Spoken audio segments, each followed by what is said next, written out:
I just want to confirm the statement of the POC na hindi mandatory ang custom broker sa entry of goods. Is that your statement? Ano po, ang ibig ko po sabihin na sa manifest pa, sa inward pa rin manifest po, hindi po necessary nakalagay doon ang broker. Usually po ang nakalagay doon yung consignee or the importer, it's dapat po ang kung meron mang notify party, nilalagyan po. Pero ang broker po, hindi po. Minsan meron, minsan wala. But per the existing rules of the BOC, may we ask for the last time, mandatory po ba o hindi na may custom broker ang entry of goods? Pampiling po ng pampiling ng filing of entry po, goods declarations. Depende po sa consignee kung kukuha po siya ng broker o hindi po. Mr. Chair, may we remind the BOC to be guided by the existing rules of the BOC? The question is clear. Ayon po ba sa existing rules or law ng BOC, mandatory po ba o hindi na mayroong custom broker when you are facilitating entry of goods? Just an interjection do sa tanong. Ang tanong kasi kanina ni Congressman Asistio is that if a container or a cargo that arrived in our port, has been abandoned for at least 15 days to 30 days, tinatanong niya kanina, ano yung action ng Bureau of Customs? So, dinideclare abandoned yan, Mr. Chair. So when you declare this abandoned, what do you do? What do you do? After that, we prepare the goods for disposal, which may either be by public auction or donation. So meaning after 30 days, you open this, you found out that there was illegal drugs inside. Ano ginawa niyo? Actually, Your Honor, hindi namin na-open agad because ang dami po kasi nakalinyan yan eh. Madami kasi mga abandoned na before. No? In fact, before, it was by the thousands. So ngayon, na-limit namin yon na sige-sige araw-araw hanggang naging Yeah, I know yes. the limitations of Yes. the kaya nga alam mo Medyo kaya napag- kasi may nakakalusot eh. Uh, But we cannot always reason out that ang dami niyan, Yes, yes. ganito yan. There That's must why- be a system. Di ba? There must be a system. One, you were already informed that it was drugs inside that container. So, dapat may procedures na tayo na gagawin dyan. Yes, Your Honor. But with regards to this container, the information came in only last September. So, September nyo lang nalaman that there was drugs in that container. In the container, Your Honor. But the container arrived here in February. So, dapat 15 days after its arrival, meron na kayong action sa BOC. That's the point that Congressman Asistio is driving at. Anyway, we'll discuss that later dun sa iyong executive session. So, the next to interpolate is Congresswoman Luistro. You're recognized. Thank you, Mr. Chair. Good afternoon, everyone. Nais ko pong i-address itong incident na ito on a wider perspective. We need to be stringent in the entry of goods. And the office which is principally responsible is the Bureau of Customs. Although, I wish to solicit also the attention of PPA, Coast Guard, kasi mas malimit po, it is by way of marine transportation. If we will only be stringent on the regulation and control on the use of our territorial waters, I think we will be able to deter the entry of illegal drugs. And with that, the PIDEA can focus only with respect to the SiyaBoo laboratories inside the country. So with that, I have questions for BOC. Patungkol po ito dun sa 3.8 billion worth of SiyaBoo in Mexico, Pampanga. May we be clarified, Mr. Chair? Sino po ang shipper ng illegal drugs? May we ask the BOC, Mr. Chair? Because I understand that this information are disclosed in the bill of lading and in the manifest. Sino po ang shipper? at what is the exact address of this shipper, Mr. Chair? Yes, thank you, ma'am. As per BL po, ang shipper ay PYS International Agency Limited with an address ng 11111 544 Samay, Bangkok, Thailand. Thank you for that information. At this point, may we ask, Mr. Chair, sino naman po ang importer? And can you provide also the address?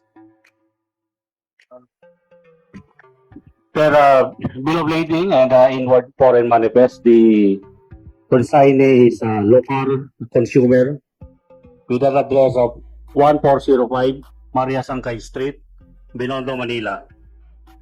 So does it mean, Mr. Chair, that we have only one importer and consignee? May we confirm from BOC, Mr. Chair? Yes, Mr. Chair, as per documents available po. And knowing the consignee, sino naman po ang ating custom broker? Wala pong broker na naka-assign dito, Mr. Chair. If there is no custom broker assigned, may we know who facilitated the importation or entry of these goods through the BOC, Mr. Chair? Actually, Mr. Chair, wala pong entries po, walang judgment, meaning wala pong nag-file o nag-process. And per your existing rules, Mr. Chair, pinapayagan po ba talaga ng BOC na wala pong custom broker doon sa bill of lading before facilitating this bill of lading? Sa as per inward foreign manifest po, hindi po nilalagay doon kung sino broker. It does not mandatory po. Nakalagay lang po doon shipper, shipper, consignee, or if any, meron pong notified party. In this case po, wala pong notified party pa. I just want to confirm the statement of the POC na hindi mandatory ang custom broker sa entry of goods. Is that your statement? No po, ang ibig ko po sabihin na sa manifest pa, sa inward pa rin manifest po, hindi po necessary nakalagay doon ang broker. Usually po ang nakalagay doon yung consignee or the importer itself. Tapos po ang kung meron mang notified party, nilalagyan po. Pero ang broker po, hindi po. Minsan meron, minsan wala. But per the existing rules of the BOC, may we ask for the last time, mandatory po ba o hindi na may custom broker ang entry of goods? Pampiling po ng pampiling ang filing of entry po, goods declarations. Depende po sa consignee kung kukuha po siya ng broker o hindi po. Mr. Chair, may we remind the BOC to be guided by the existing rules of the BOC? The questions is clear. Ayon po ba sa existing rules or law ng BOC, mandatory po ba o hindi na mayroong custom broker when you're facilitating entry of goods?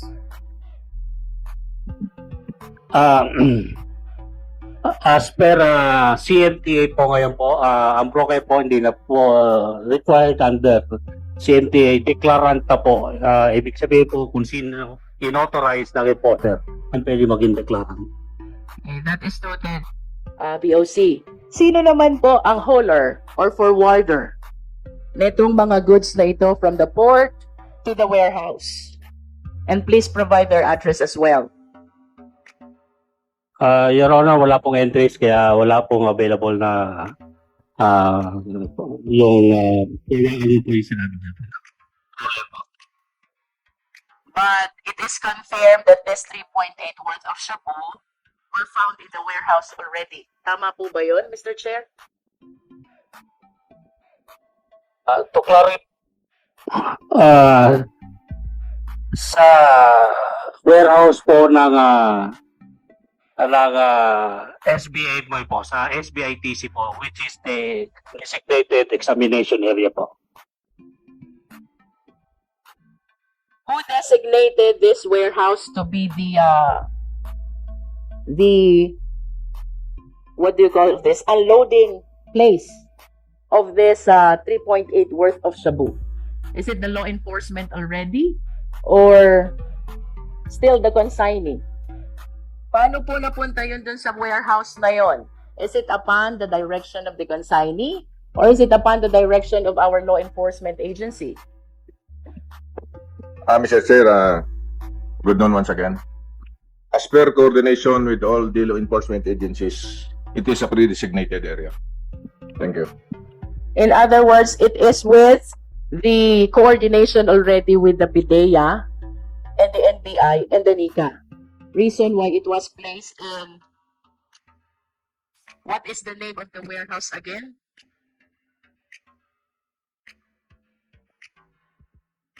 Empire 999 Realty Corporation. Do you confirm this?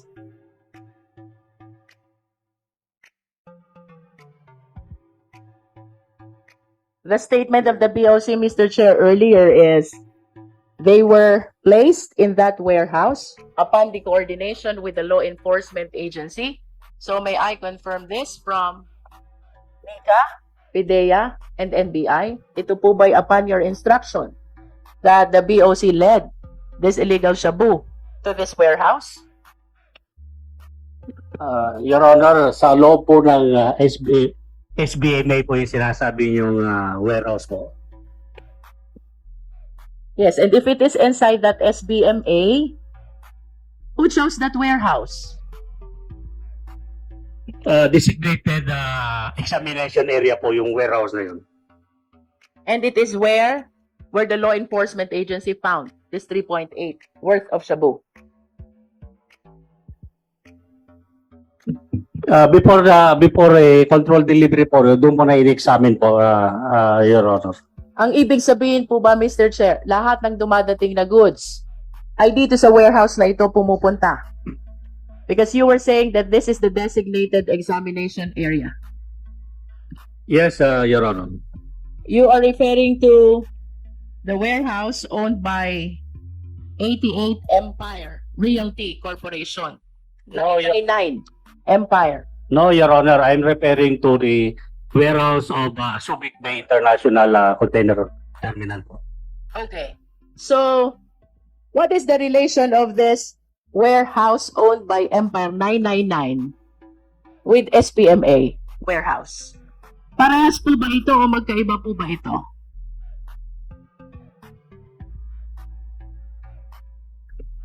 No relation po, Your Honor. It appears from the records na ito pong 3.8 ay doon nakita sa Empire 999 na warehouse. Tama po ba yon, Mr. Chair? That's correct, Your Honor. Mr. Alin Chair. naman po yung sinasabi nating designated inspection area? Kung saan dinala? Yung po yung nabanggit ng ating kasama sa BOC. Doon po muna siya dinala upon pag-arrival po ng container. What is the name of this warehouse? Designated examination area po sa Subic Bay International Terminal. Ibig sabihin po ay, because this is a controlled delivery, dun muna po siya dinala sa SBMA warehouse where you did the inspection. Tama po yon? Tama po, Mr. Chair, Your Honor. Kailan po ba ginawa yung inspection? September 22 po, Mr. Chair, Your Honor. At kailan naman po siya dinala dun sa Empire 999 warehouse?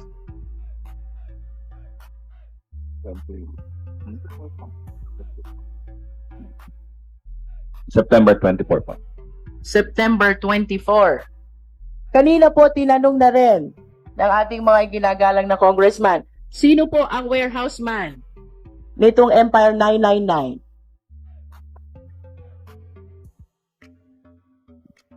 Your Honor, Mr. Chair, wala po siya doon. At sino pong pumili nitong Empire 999? Again, Your Honor, Mr. Chair, we will gladly answer during the executive session. We understand that, Mr. Chair. In order to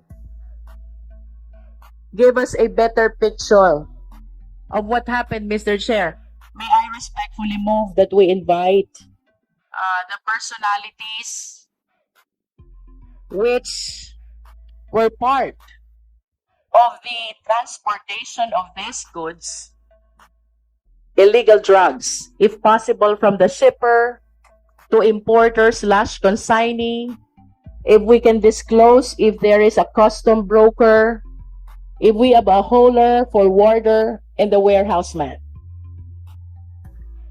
I think it is very hard to conceive that we will be placing these goods inside a warehouse without the knowledge at least of a warehouse man. Sino pong kausap natin doon? Lahat po ng warehouse ay may warehouse man. Hindi po yan binabantayan ng may-ari, but at least there is a warehouse man. Paano po nakapasok without the warehouse man? Excuse me, Your Honor, is that a motion? Yes, Mr. Chair. A motion to invite the shipper, the importer, the consignee, the hauler forwarder, the custom broker, and the warehouse man for our next schedule of investigation, Mr. Chair. Okay, there is a motion, duly seconded, to send out invitations to the aforementioned names and personalities. Hearing no objection, the motion is approved. Last question, Mr. Chair. Yes, please. Kanina po I was listening to my colleagues.